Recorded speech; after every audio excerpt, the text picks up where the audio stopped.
So the next thing to happen on Friday Night SmackDown, there is a lot of stuff that we gotta talk about. So before we talk about the next match of the night, we're gonna talk about a few segments that happened before this, and then the match, and then a couple of segments that happened after the match. So yeah, let's go ahead and get down to it. So we actually see Cody Rhodes still pissed off about the Kevin Owens stuff, and Nick Aldis and Randy Orton try to calm him down, and Randy Orton was like, "Look, Cody, you go back into your bus and you leave and all that." And he says that he'll handle Kevin Owens and stuff and talk to him tonight. So yeah, that's what Randy Orton was saying to Cody Rhodes. Cody Rhodes finally listened. He got into his bus, and then Nick Aldis looks at Randy. He says, "Look at you, Randy. I can't believe the type of person you became now, and actually becoming a good person, stuff like that." So yeah, that's what Nick Aldis tells Randy Orton. Yeah, I think Orton is playing mind games.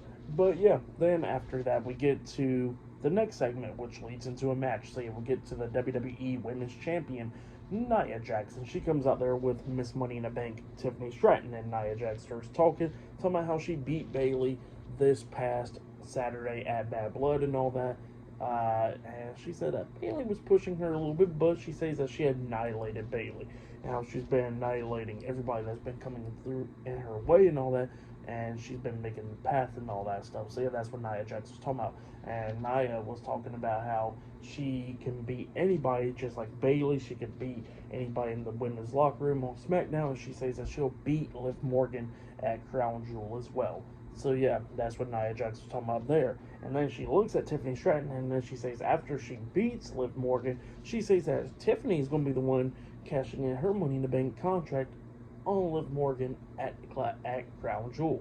And had Tiffany like in the pretty much like close up to her. So yeah, that's what Nia Jax was saying there.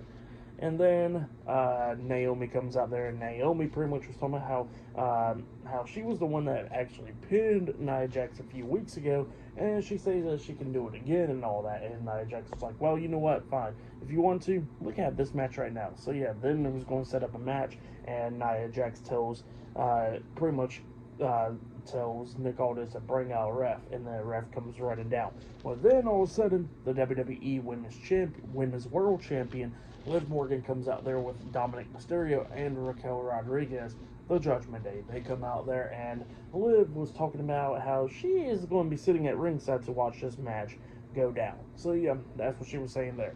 So yeah, we get to the match. Nia Jax with Tiffany Stratton at ringside versus Naomi one-on-one with the Judgment Day watching this match from ringside. So yeah, this match, it was a pretty good one. It was going back and forth and everything. At one point, Naomi jumps off the top turnbuckle with a nice crossbody onto Nia, pinning her, but Nia barely kicked out at two. And then at one point, they go outside of the ring, and then Nia Jax is inside the ring, so they have the referees checking on Nia. Naomi's outside the ring, and Tiffany comes up kicking her in the stomach and tries to hit her in the back with the Money in the Bank briefcase, up until Raquel takes the Money in the Bank briefcase out of Tiffany's hands. And then, Tiffany was wanting it back, and then Tiffany Stratton got knocked down by Raquel. Well, by Naomi, actually. Naomi kicked her upside the head. And then Naomi climbs up the top turnbuckle, but then she gets pulled off the top turnbuckle by Nia Jax, and then Nia Jax is about to hit the Annihilator onto Naomi up until Raquel gets on the ring apron distracting the ref, and then we see Liv Morgan come up onto the ring apron with the Money in the Bank briefcase, hitting Nia Jax in the side of the ribs and stuff, and then that's when Naomi takes advantage, power bombing Nia Jax, stacking her up for the 1, 2, 3. So yeah, Naomi defeated Nia Jax tonight in a one-on-one match. So yeah, pretty great match. But then after the match ended, Nia Jax was pissed off and everything, and then Liv Morgan, Raquel Rodriguez, and Dominic Mysterio was walking up the stage. Well, then all of a sudden, Rhea Ripley comes running out there, theme song playing and all, starts brawling with Raquel, and then she knocks Raquel down, and then she was heading up towards Liv. Liv quickly got into the ring up until she got face to face with Nia. Nia grabs her. Rhea gets into the ring, hitting a big boot onto Nia, knocking her down, then takes down Liv and starts beating her down up until Dominic gets on the ring apron, which distracts Rhea, and then Liv had enough time to roll out the ring. So yeah, that's what happened there. Pretty great stuff though. But yeah, for that match, what happened after the match and all that stuff, I'll give it all 3.5 stars. That's what I'll give it. It's good stuff. But then after all that happened, we see Carmelo Hayes talking to Nick Aldis backstage, wanting another United States Championship match, and he says that Andrade cost him in the match and all that. And then Nick Aldis was like, look, you lost out there, and he says that the only way you're going to get that United States Championship opportunity because you got your title with Andrade 3-3, so how about y'all have a match? And if you beat him, you get that title match. So yeah, that's what Nick Aldis tells Carmelo Hayes, and Melo was not happy about that. He walks off.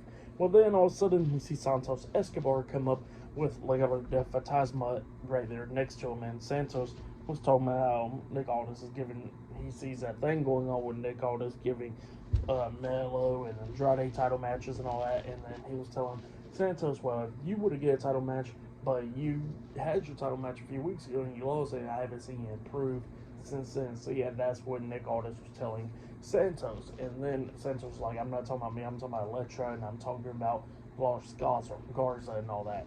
And yeah, that's what he was talking about there. And then he says that, you know what, next week on SmackDown, Los Garza will have a tag team match. And if they can win that tag team match, then they get a tag team title match. So yeah, that's what he was saying there. And they was happy about that.